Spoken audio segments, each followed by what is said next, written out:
tens of thousands of Ukrainian troops, provided modern equipment, and supported reforms. The Ukrainian forces are now bigger, better equipped, better trained, and better led than ever before. And they are putting their training and their equipment to use on the front lines with courage that has inspired the world. We have heard the recent statements that Russia will scale down military operations around Kiev and in northern Ukraine.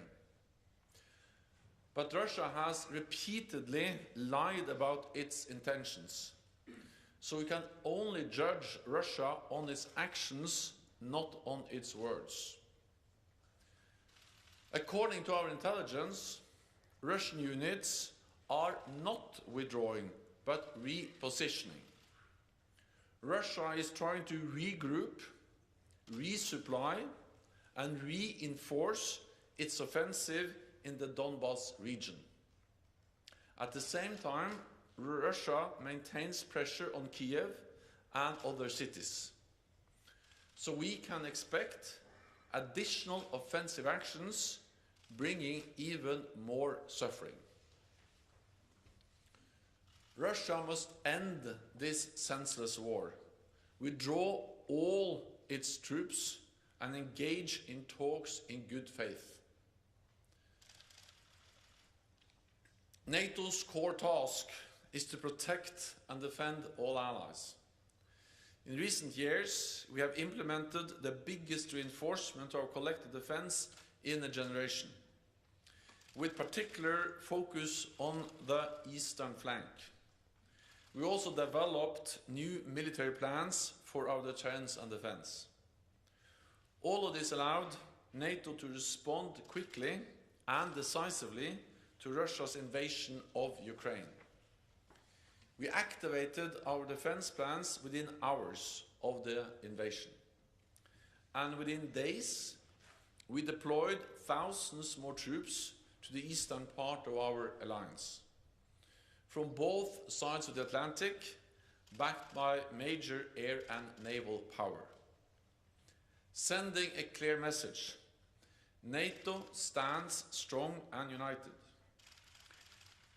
In 2021, NATO's two newest joint headquarters also became fully operational.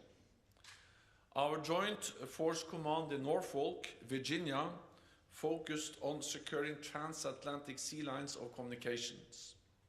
And our Joint Support and Enabling Command in Ulm, Germany, supporting the rapid movement of troops and equipment into and across Europe. Throughout 2021, our forces remained ready and vigilant.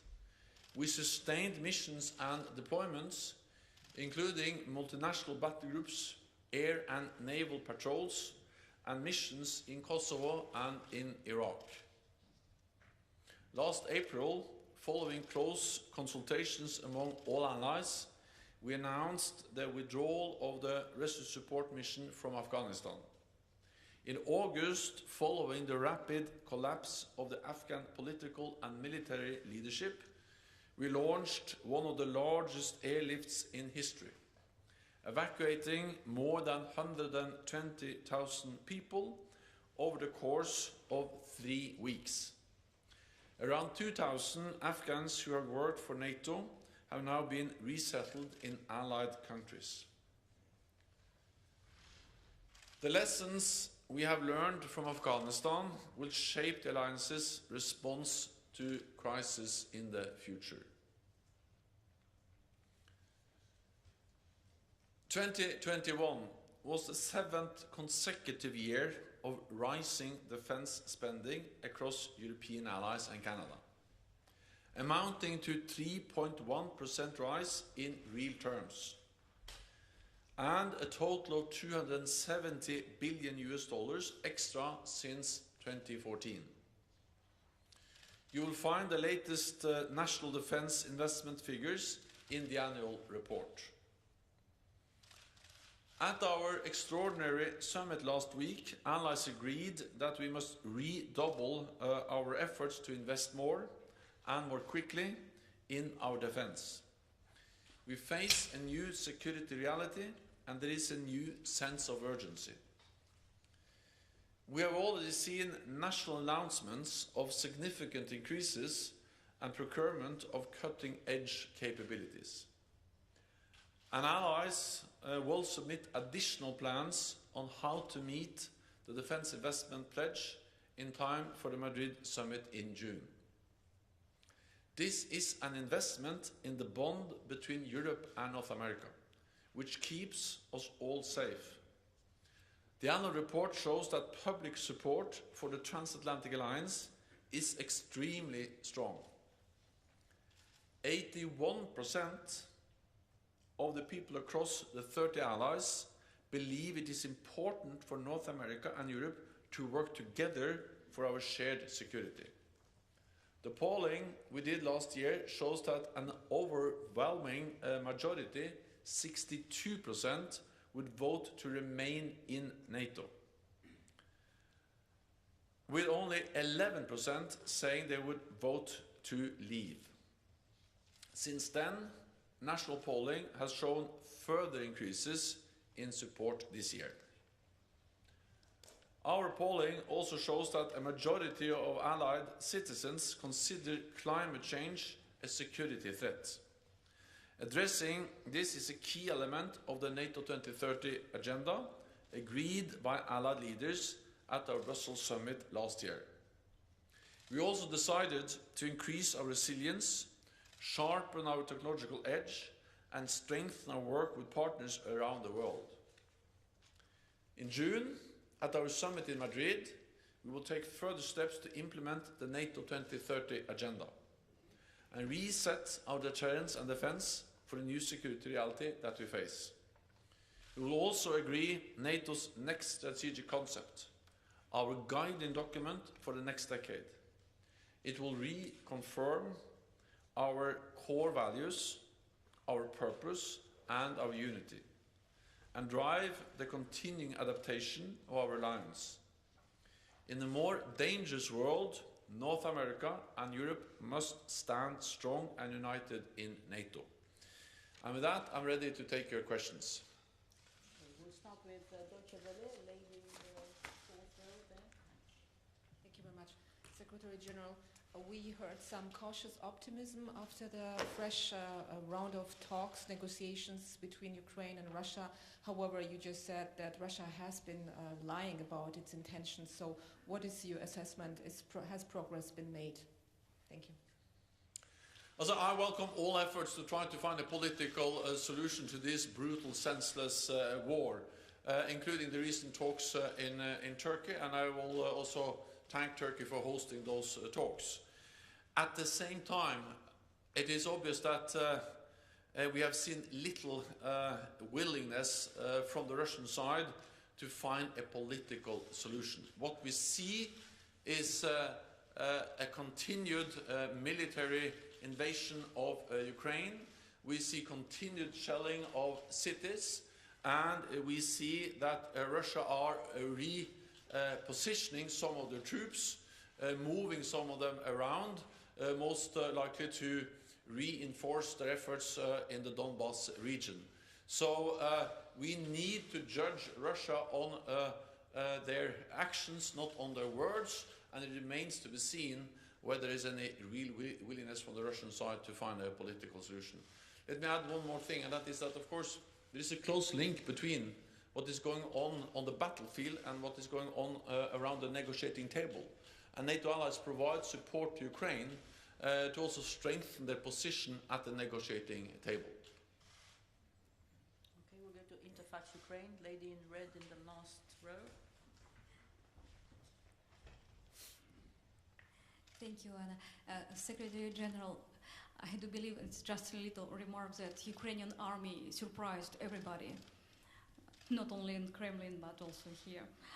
Given that Ukrainian military not only defending country but also starts going into attack, counterattack, don't you think that it is time for allies to provide to Ukraine offensive weapons? Thank you. NATO allies have supported the Ukrainian armed forces for many years. Allies have trained tens of thousands of Ukrainian soldiers, and they are now on the front line fighting the invading Russian forces.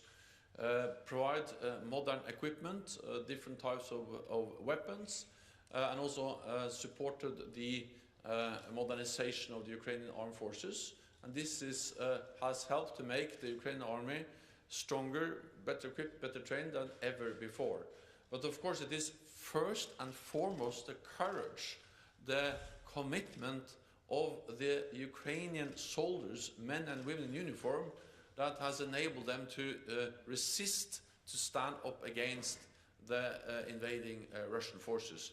And this courage, the strength, the commitment of the Ukrainian armed forces has impressed and inspired the whole world. And therefore I really pay my tribute to the courage of the armed forces of Ukraine, the people of Ukraine, and the political leadership of Ukraine, not least represented by President Zelensky. NATO allies have also stepped up our support, military support to Ukraine after the invasion, with also advanced weapon systems, advanced air defense systems, anti-tank systems, and other ammunition, fuel, and many other types of weapons and military support. This is now making a real difference on the battleground every day. Of course, this equipment, these supplies are key for the advances and the strength that the Ukrainian army has been able to show since the invasion 5 weeks ago. We'll go to Associated Press, gentleman standing in the back. Yeah. Thank you. Mark from Associated Press. A week ago, you warned us about the possible use of chemical weapons by Russia. Have you seen any new evidence that this will happen? I'll be very careful speculating too much about the likelihood, but what I can say is that any use of chemical weapons will be a blatant violation of international law. It will change the nature of the whole conflict, and NATO allies have also made it very clear that, of course, that will have severe consequences. NATO allies have also provided some support to Ukraine to help protect against chemical and biological warfare, protective equipment, equipment to detect and identify a chemical attack. But on the likelihood, I will not speculate. I will only say that any use of chemical weapons will be absolutely unacceptable. Okay, we'll go to Adi, the Italian news agency. Yes, thank you. Brahim Arad, AG, Italian news agency. In these hours in Italy, there are discussions between the political parties that lead the government because an important party does not want to increase the defense expenditure to the 2%. There is a compromise for saving the government that the compromise is to reach the NATO target by 2028 instead of 2024. How do you judge this compromise? And there is a date by which countries must be reach the 2% of defense spending. Thank you. First of all allies agreed at the summit, NATO summit last week, that we need to meet the pledges we have made together in 2014 to increase defense spending, and also the guideline of 2%. I welcome any agreement from Italy on further increases in defense spending. All allies have increased defense spending, and of course Italy makes a difference because you have a strong and big economy. So of course any increases from Italy has an impact on the total defense spending of NATO. But I think without going into the specifics of the compromise which has now been negotiated in Italy, I will only say that that I think what we see now in Italy and across the alliance is a new sense of urgency. It demonstrates an increased understanding of the need to invest in our security. NATO allies agreed back in 2014 to increase defense spending after the illegal annexation by Russia of Ukraine and Russia's military aggression against Ukraine 8 years ago. But I think, so we knew that we needed to invest more before the Russian invasion of Ukraine this year. But of course the Russian invasion of Ukraine a few weeks ago has just highlighted even further the need to invest in defense, and I welcome increased defense spending from Italy, a highly valued and staunch NATO ally. Go to Rai. Thank you. Marilu Lucrezio, Rai. Secretary General, it seems that the negotiations in Turkey have not gone well, so we need time to put the war, the end, this war end. What is the NATO time frame until when we can continue to supply weapons to Ukraine? Thank you so much. We need to continue to supply weapons to Ukraine. NATO allies will continue to supply weapons to Ukraine as long as necessary. This is extremely important because Ukraine is fighting a war for freedom, for democracy, for our shared values. And therefore we have supported Ukraine for many, many years. NATO allies stepped up the support actually before the invasion because we had very reliable intelligence about the likelihood of a Russian invasion as of last fall. And then after invasion, allies have stepped up further, and more allies are now also delivering weapons, military aid, humanitarian financial support to Ukraine. And there was a strong commitment from the NATO summit last week to continue to further support Ukraine, also with military support. And we need to do that because what we see is that Russia continues to pursue a military outcome of the conflict in Ukraine. It is good that talks are going on, but so far we have seen no real change in the Russian main objective, and that is to have a military outcome of the conflict, and they continue to pursue a military outcome. So we need to be ready to continue to provide support to Ukraine. Okay. Ukrainian news agency here. Yeah. Dmitry Shkurko, National News Agency of Ukraine. As it reflected in annual report, one of the core tasks for NATO was to strengthen its maritime posture in the Black Sea. But now we have absolutely practical situation. The Russian Navy not only have some kind of maneuver preparing assault operations in Odessa and Nikolaev, but also effectively blocking the cargo ships with the grain in Ukrainian ports. So that my question is NATO going to some kind of review its maritime policies to make it more effective to support the freedom of navigation? Thank you. The Black Sea is of great strategic importance for NATO. We have three NATO allies which are littoral states, Turkey, Bulgaria and Romania, and then we have two close partners, Ukraine and Georgia, all littoral states to the Black Sea. So the Black Sea is of great importance for NATO. We also know that the Black Sea and the harbors of Ukraine are also key for the export of grain and food to the rest of the world. So the Russian blockage of Ukrainian ports is not only a big problem for Ukraine, but it's a problem for people all over the world, and it's causing a spike, a high increase in the food prices all over the world. So it is extremely important that this blockage ends, and that Ukraine again is freely allowed to export grain to the world market, to feed people and to reduce prices of food globally. And this of course makes the Russian blockage of Ukrainian ports an issue that matters for actually the whole world, for food, for the wealth and the livelihood of people globally. NATO allies are very closely monitoring the situation in the Black Sea, and we are working with our NATO allies are present in the Black Sea. We have the 3 littoral states. We do air surveillance, and of course this highlights just the importance of ending the war to enable normal commercial traffic in the Black Sea. Polish TV, lady in red.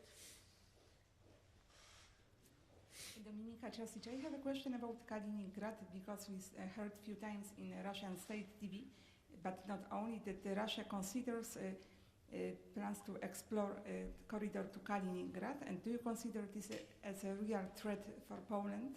And if I may have a second question about Finland, because just a few minutes ago we realized that Finland will possibly apply for the membership of NATO, and the decision should be taken on the end of May.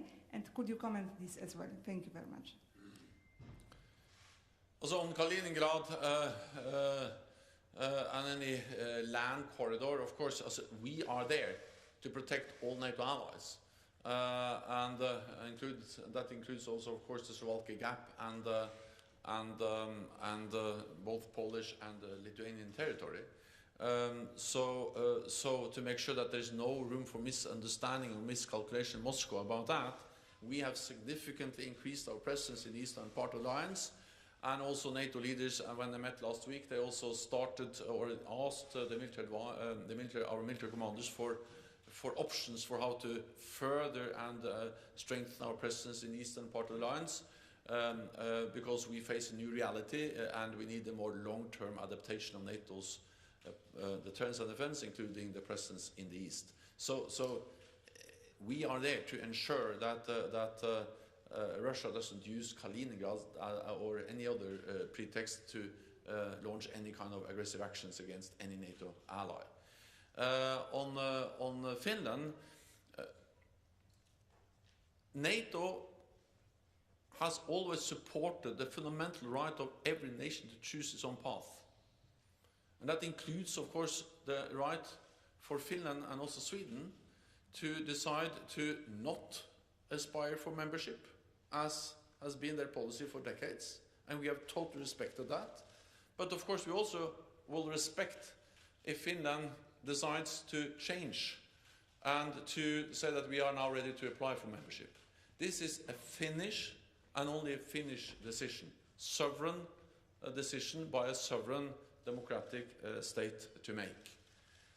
We will respect it regardless of the conclusion. Finland is a very close partner. There are no other partners who are closer to NATO than Finland and Sweden. I visited Finland and Sweden last fall, and I saw how Finnish and Swedish troops meet the NATO standards, how closely we're able to work together, Finland and Sweden and NATO troops.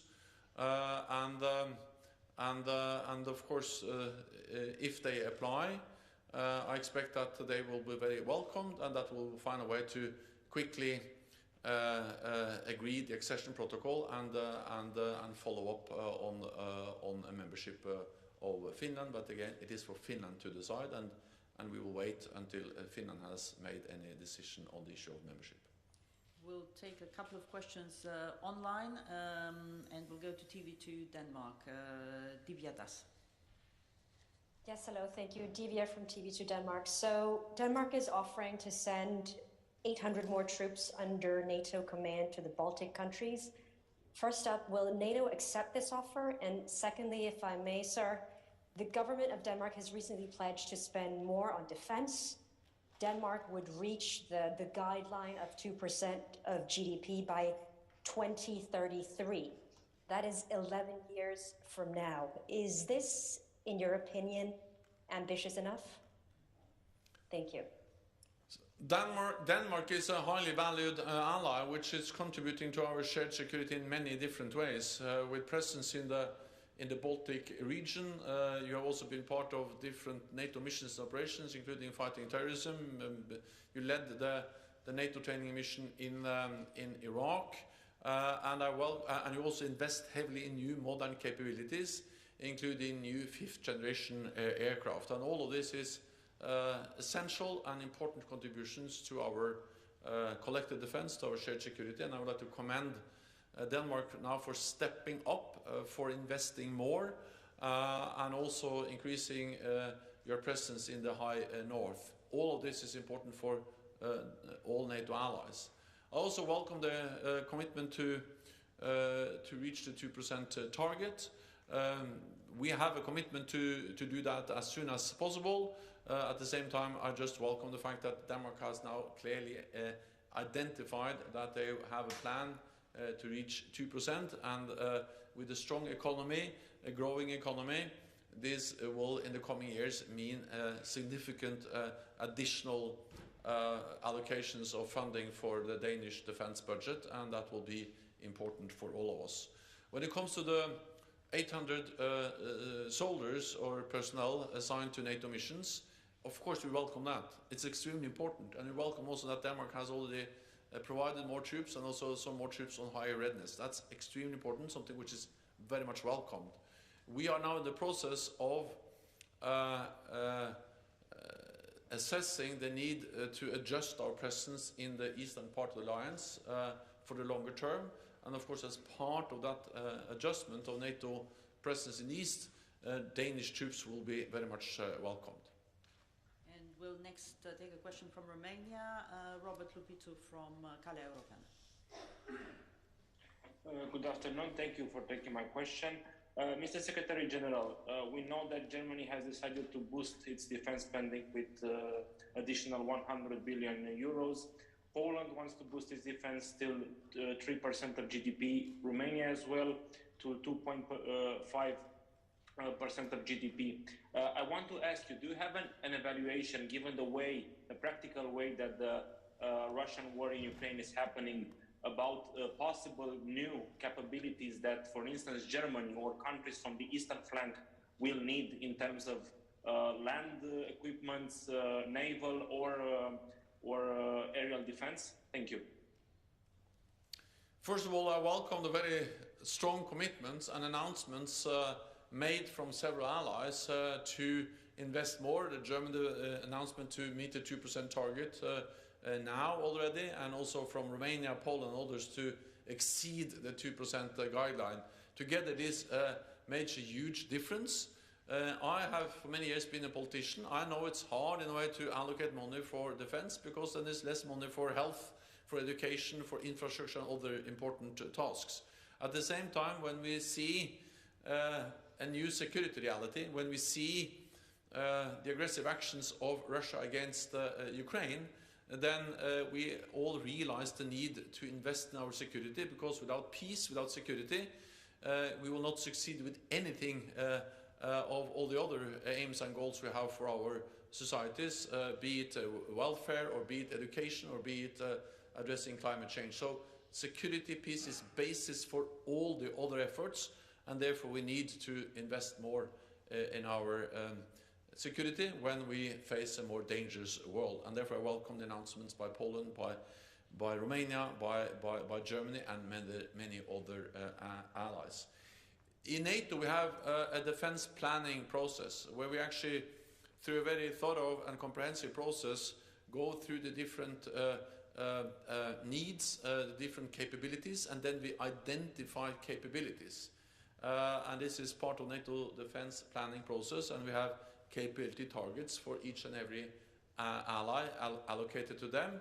So there is a very specific list of capabilities which we expect allies to invest in according to agreed NATO guidelines and defense planning. So these are very many different types of capabilities, but for instance, I think what we have seen is that there is a need to invest more in air defense, there is a need to invest more in higher readiness, to also have more ammunition, more ability to sustain operations for a longer period of time, and high-end capabilities in general. I cannot go into all the details, but I can only say that we we have already agreed in NATO how to spend more investments from NATO allied countries according to an overarching agreed plan which strengthen the whole alliance when we work together. Okay, we'll go to the gentleman here. Hello, Mindaugas Laukagalis from Lithuania National Radio and Television. I have two questions. Would you say that strengthening the eastern flank is one of the main priorities of NATO this year? And in relation to that, for new capabilities, NATO needs more money, and you said that you welcome. A lot of countries already said that they are going to boost their defense expenditure. But will it be hard to convince other countries in the West, for example, when the economies are facing higher energy prices and a lot of economical issues at the moment? Thank you. What we have seen over the last years is that we have specifically increased the NATO presence in the eastern part of the alliance. And of course that reflects the aggressive actions of, by Russia against Ukraine, especially since 2014. And the invasion that took place a few weeks ago just underscores the importance of increasing investments in defense, but also of course being especially focused on the eastern flank. That's the reason why we, for the first time in our history, have combated the battle groups in Lithuania and in all the Baltic countries, why we have air policing and more naval presence, and also why we actually starting last fall, and especially after the invasion of Ukraine on the 24th of February, we have increased significantly our presence, doubling the size of the battle groups. We have now 100,000 US troops in Europe. We have 40,000 troops on the direct NATO command, most of them in the eastern part of the alliance. And we have hundreds of thousands of troops across the whole alliance on heightened alert. So yes, the focus has been, and I expect will continue to be, very much on the eastern part of the alliance. Having said that, I think it's important also to underscore 2 points, or to highlight 2 points. One is that our security is indivisible. It is interlinked. For instance, when we are focused on the transatlantic bond, or do we see now the cold response exercise going on in northern Norway, or the exercise which has taken place there, that's about the north. But it's also very much about the link between North America and Europe, protecting the sea lines of communications between North America and Europe. They are important for the defense of the eastern flank. So I think to try to divide this security of this alliance too much into the east and the west and north and the south is wrong. We are in this together, and what happens in the west matters for what we are able to do in the east. What happens in the north is important for what we can do in the south or in the east. So we are one alliance. We have a 360 degree approach, and of course in the south we see instabilities, we see terrorist threats, and we also see actually more presence of Russia in the south. We see them in Syria, we see them in Libya and elsewhere. So yes, we have increased our presence in the east, but we need a 360 degree approach. We need to address all the challenges from any direction, and what we do in one part of the alliance actually matters for the rest of the alliance. And that is also why we now are, why we asked our military commanders to have an overall assessment for a more longer-term adjustment of our deterrence and defense in light of the fact that we see a new normal, a new security reality for our alliance. Okay, we'll take 2 final questions over there. Brussels Morning, blonde lady there. Thank you very much, Lailu Mossadegh from Brussels Morning. Secretary General, you said that a lot about Afghanistan, resilience support mission, evacuation, and also lesson learned. As I heard that NATO shared this with every country, including Pakistanis general, but not talking with the Afghan authorities and also with the generals in Afghanistan. Because we know the relation between Taliban and Pakistan. If the general from Pakistan gave some lesson learned and some idea, it's always negative for the Afghan side. And I think that also this is like a mistake again, that you are sharing everything with the countries neighboring in Afghanistan, not with the Afghan authorities. And now there is more relation between Taliban, China, and Russia. How do you see the future of this relation between China, Russia, and Taliban? Is there any impact for the NATO with these countries like involved in that? Thank you. I strongly believe that especially the countries in the region, and that includes, of course, Pakistan and China, they have a special responsibility to help to create peace and stability in Afghanistan, and also to prevent Afghanistan from once again becoming a safe haven for international terrorists. And as we have stated all the way, is that we will, of course, continue to be focused on our efforts to fight international terrorism, and including to be focused on how to prevent Afghanistan from once again becoming a safe haven for terrorists to organize, to plan terrorist attacks against our own countries. NATO as an alliance is not present in Afghanistan anymore, but NATO allies are, by providing humanitarian support, helping through different voluntary or non-governmental organizations. Allies are providing significant support, development aid, to try to alleviate the humanitarian catastrophe we may face there, not least because of the risk of food shortages and also the decisions made by Taliban, for instance, to not follow up on the promise they have made to provide education also to girls.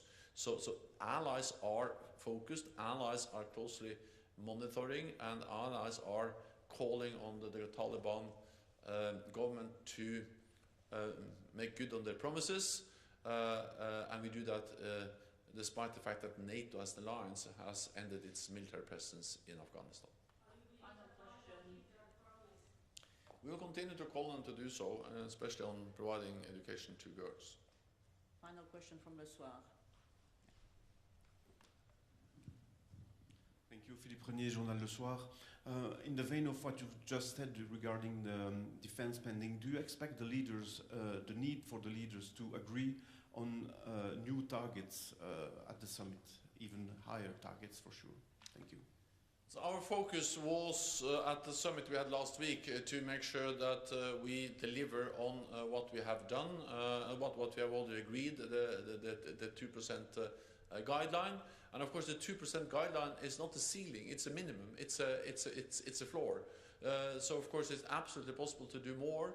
And we have already seen that many allies, or several allies, have announced that they will spend more than 2%. And based on the numbers published in the annual report, and you can see the different individual numbers for the individual allies in the report, but also based on the announcements we heard last week at the summit, I'm absolutely confident that a big majority of allies will meet the 2% guideline, and more of them will actually spend more than 2%. So allies are moving in the right direction. Allies are investing more than for many years in defense, and this is extremely important because we see that we live in a more dangerous world. Thank you very much. This concludes this press conference. Thank you. Thank you.